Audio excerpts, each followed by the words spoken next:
Okay, are we good to start?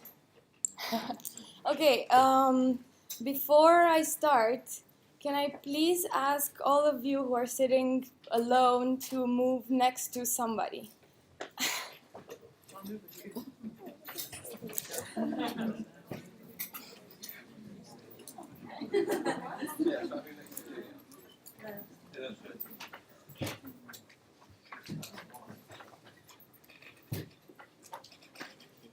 Don't be alone. Okay. Hi everyone. I'm Ioana, aka the Happyholic. And before I will say a couple of words about myself, I would like to talk about the topic I'm tackling today, which is Happyholism for creatives, or how not to always take things too seriously. I figured that if I named my session How Not to Take Things Too Seriously, then no one will show up. Okay, so what I will start with is talking about a little bit of weirdness and a little bit of fun, and how that can make you feel a lot better and do better work. So, as I said, just be a bit weird, a bit creative, a bit fun, and then if you do that, you'll probably start thinking more outside the box and be more creative. Now, I don't know, I can start with an example. I would like to maybe hear some examples from you as well.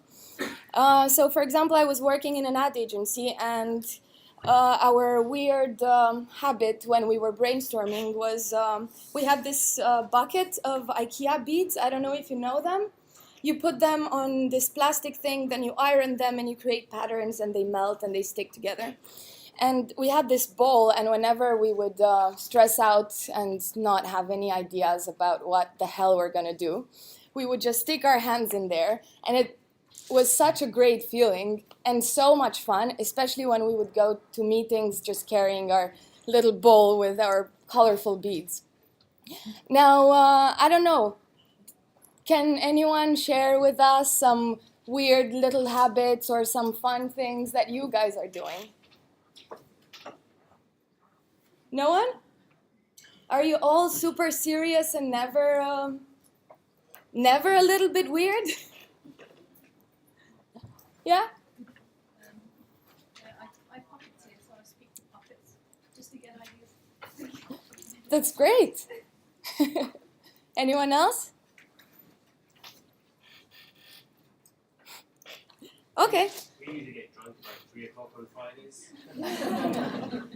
Nothing too crazy. We'll get back to what you just said. That's absolutely normal. Exactly. I say Fridays, I mean Thursdays and Wednesdays. Yeah, we'll get back to that in a bit. Okay, so now I would like to present myself a little bit, so that you can understand why I chose to talk about this specific topic. So as I said, my name is the Happyholic. I'm Ioana. I'm going to be 24 in 5 days, and I'm currently studying in Edinburgh. If you asked me half a year ago what I'm doing, I would have said I'm a graphic designer.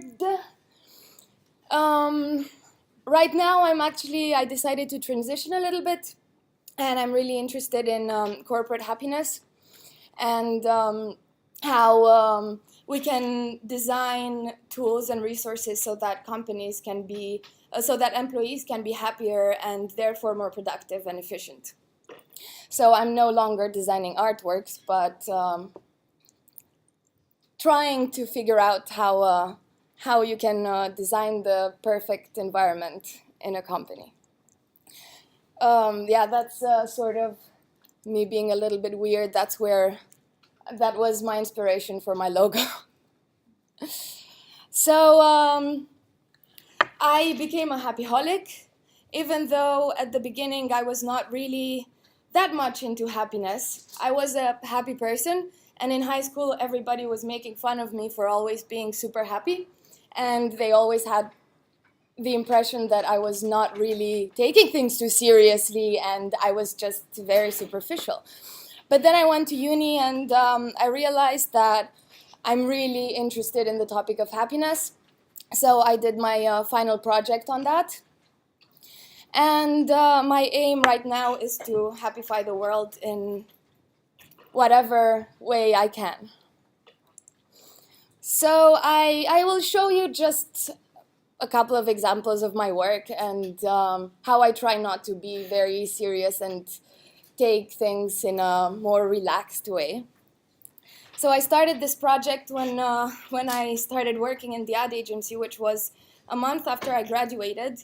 And I was super motivated to do things, and I wanted to learn, and I wanted to work, but I was in a senior team, the only junior, so I didn't have a lot of work. And because I needed to do something, I started this 2-month project where every day I would design a new Russian doll.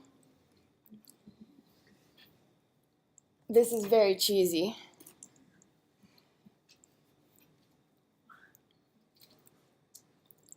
It went literally from any topic. Then I decided to rebrand my country because Romania has quite a bad reputation usually.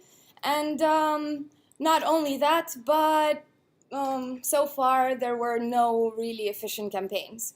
So I decided not to talk about what Romania is, but what Romania is not. And if you are planning on going to Budapest, just don't come to Romania, please. It's called Bucharest. Remember that. If you're looking for a holiday on your own, just don't come to Romania. If you're looking for a relaxing holiday, don't come to Romania. And if you're the kind of person who likes planning all your trips and so on, don't come to Romania.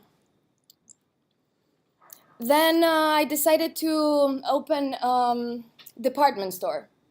But the thing is, I'm still looking for investors and funding. So what I decided to do before building the department store was to design a campaign which would advertise what kind of products I would be selling, which would be hugs, which are absolutely ensuring your heart, trust me. Positive thinking, that's really, really tasty candy, and it's legal, moral, and sugar-free. Yeah, have you heard about the Good Mood app? It's free and you can download it. And of course, yeah, some organic juice every morning, consume happiness. And yeah, you can try on the new Smile for if you're into more luxurious goods. They're everlasting perfection. And as a matter of fact, I like keeping memories. And I like capturing moments. And would it be possible to take a picture of you right now? I will not be posting it anywhere. Okay, you can say cheese. Cheese. Thank you. Okay, now let's get down to business. And talk a bit about, well, the original topic. I will start by saying that a culture and an organization is what it's basically reflected in all of its external representation. If the culture is very stiff and cold and unfriendly, then the way it's represented externally is just the same through, I don't know, not so creative customer service or advertising that's not really sticking out. Whereas if the culture is actually fun and people are having fun doing work, of course, that will be visible to everyone else. And now I would like to talk about you and about the fact that nowadays, especially here, since we're in the UK, you know, there's you and there's no formal you. There's no vous, there's no zi, there's no usted, and there's no dumneavoastră. That's the Romanian word for formal you. That's, who would want to use such a sausage long word? We live in a world where that you is actually quite open, and you know, we're all over social media, and if you actually spend half a day stalking someone weirdly, then you might be able to find what they ate, where they partied, where they're going on holiday. So what I'm trying to say is that this theatrical curtain of privacy does no longer exist that much. We're more open, and we're not judging people for being a little bit weird and having a little bit more fun than we read in books on how people should actually be or act and so on. And we realize we're human and we're not perfect, and we make fun of ourselves. And then you ask yourself, banks, for example. You walk into a bank, how many times did you walk into a bank where the desks were full of colorful flowers and where on walls you could see funky posters? And you ask yourself, why? Because seriousness, of course, banks are the places where, you know, you have to feel safe and you have to be able to trust them. But just being a little bit more open and more creative does not necessarily mean that they're not to be trusted. And there's this example I really liked in Romania, a country where, again, people address themselves with dumneavoastră, where ING Bank decided to treat their external communication in a completely different way. If you look at the advertising world in Romania, you would see it's very formal and conventional, and they're not really going outside the box. And I really like that. And then, of course, you all know about the kings of not taking themselves too seriously. Do you? I'm actually going to show you the latest video they launched, but okay, I have to see, how do I make this full screen?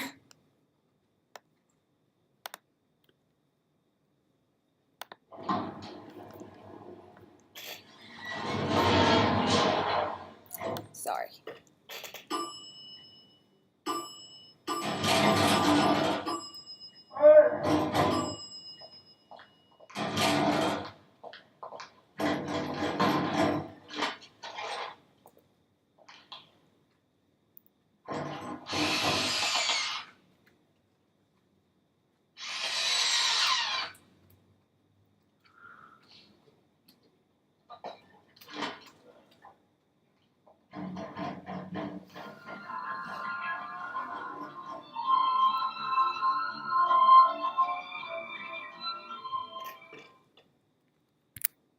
That's one.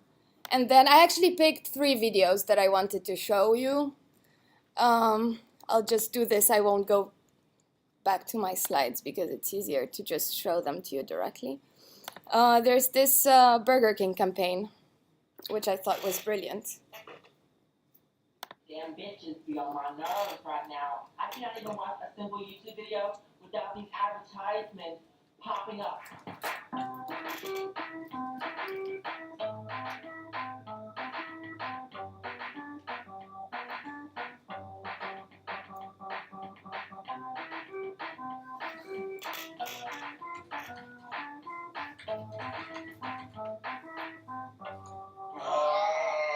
YouTube ads. I hate these things.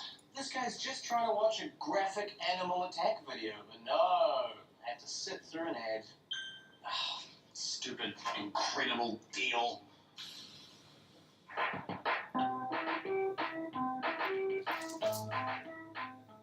This guy's just trying to watch a screaming goat video, all black highlights, watch a music video, Jimmy Fallon clip, an Anchorman 2 trailer, North Korean babies play the guitar, but no, they have to sit through an ad.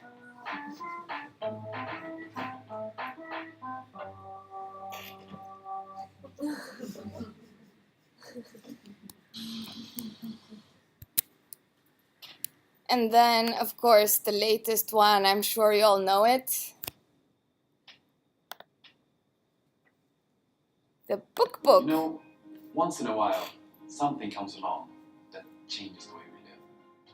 A device so simple and intuitive, using it feels almost familiar.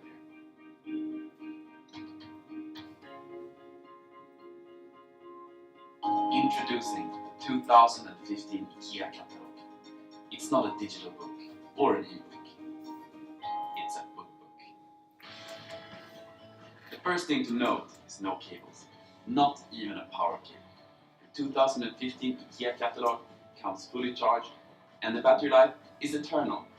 The interface is 7.5 by 8 inches, but can expand to 15 by 8 inches. The navigation is based on tactile touch technology, which you can actually feel. Content comes pre-installed via 328 high-definition pages of inspiring and furnishing items. To start browsing, simply touch and drag. Right to left to move forwards, left to right to move backwards. Notice something else? That's right, no lag. Each crystal clear page loads instantaneously, no matter how fast you scroll.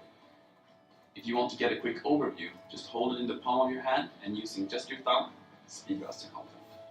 If you find something you want to save for later, you can simply bookmark it. And even if you close the application, you can easily find the bookmark again. Amazing. What about multiple users? For that, we've introduced a simple color-coding system to avoid confusion. If you want to share a particularly inspiring item, you literally share it. Another special feature is password protection, which is voice activated. Excuse me, that's mine. At IKEA, we feel that technology, this life enhancing, should be in the hands of everyone. So the 2015 IKEA catalog is free. You can download one from your mailbox, the one you open with the key. If it's not there, try refresh the next day. Or you can upload yourself to the IKEA store and find one there. Experience the power of a book.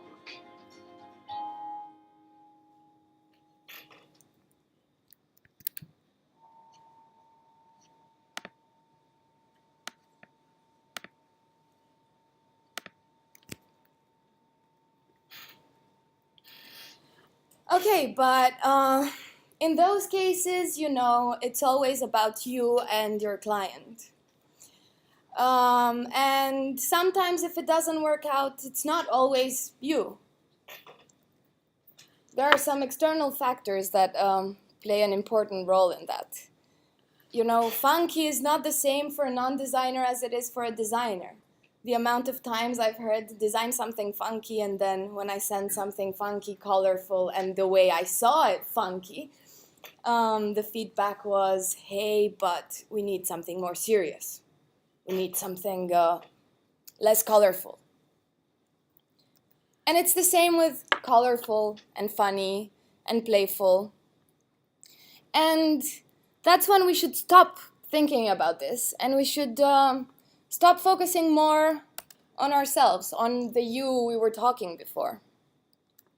And that you can play an important role in developing a great relationship with your client, which will make your work more pleasant, of course, and create a long-term commitment with your client so that he will be back to you.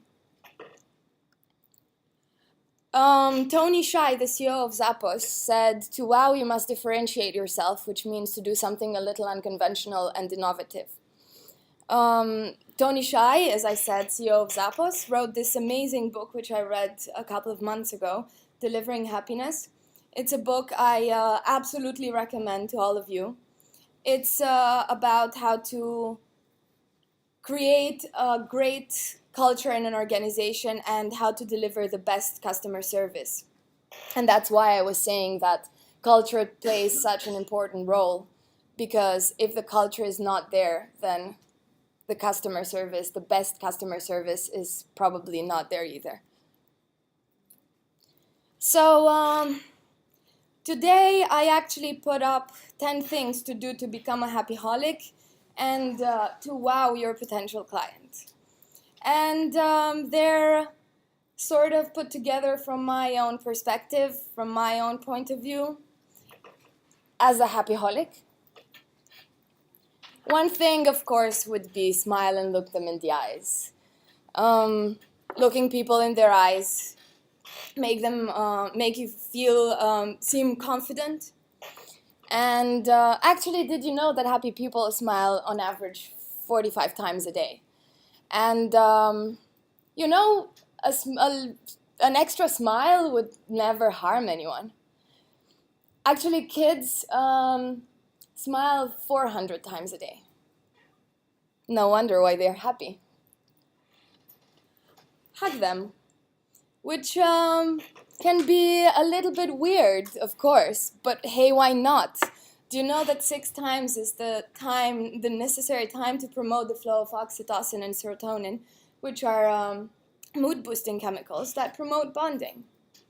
And actually, the reason why I asked you not to be alone and not to sit alone was because I was thinking to create some bonding in this room, where most of us, I guess, we don't know each other. So, I don't know. Would you like to hug the person next to you for about 6 seconds?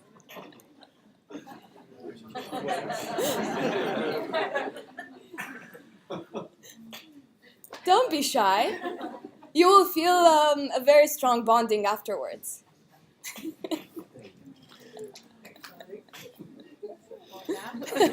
Yeah.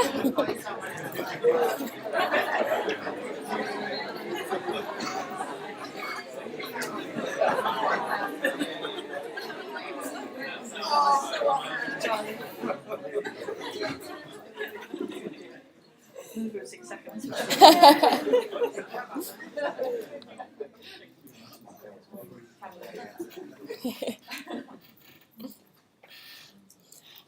Another step I would add to that is graphic facilitation. You're all artists. It's nice to graphically facilitate your meetings. It will look weird when you're with a marketing manager who's trying to explain what you're supposed to be doing in your brief. But it will help you understand better, and it will help the communication between you and your client be easier. Make a joke. I'm not a good joke person, but I have a really bad memory, actually. But hey, it's fine. At the beginning of a meeting, if you make a joke, it can only relax the atmosphere. Or if you felt tension during the meeting, a joke at the end can always make it better. And it doesn't have to be the smartest of the jokes, but everyone appreciates a little humor. There's another thing which I believe is really important. Design everything. Because, as I said before, you're all artists, so the way you present your work is very important. And they make your idea stick out. Surprise. Pleasantly, of course. Don't overpromise and underdeliver. I have this belief that promising less and delivering more is always great. And I've been actually doing that in my projects, and it's always really nice when you get feedback. Be transparent about your process and human. which means let them know if you're stuck in the middle of a project. Show your clients your sketches. Show them what you're doing, because it can help you understand if you're doing the right thing, and it can help your client understand what you're doing and where you're going. And yes, of course, your client is your friend. So treat him as such and invest time in developing your relationship. Treat him as not as the friend you would ditch on a Saturday night because he's acting weird, but as the friend, as the guy who's actually moving in on a Sunday evening when you absolutely don't feel like leaving your bed, but you still go and help him. And then, of course, getting back to the drinking part, enjoy a drink together. It makes people more creative and more comfortable. And it's quite funny because I read an article about this 2 days ago, which was actually, there's a huge study going on right now about the fact that companies who let their employees drink during meetings tend to be more creative and efficient. So alcohol is actually not that bad as long as you don't overdo it, of course. And of course, don't end the relationship. Follow-up emails, dinner and drinks can always be great ways to keep people close by. And that's it.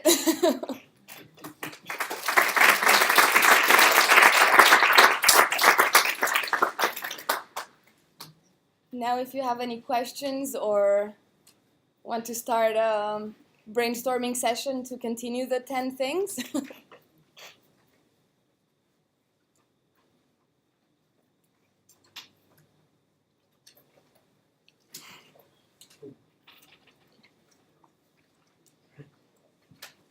All right.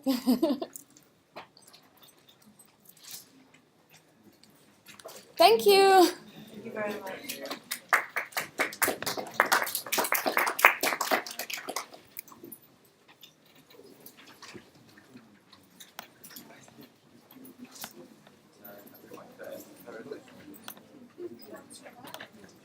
Thank you very much.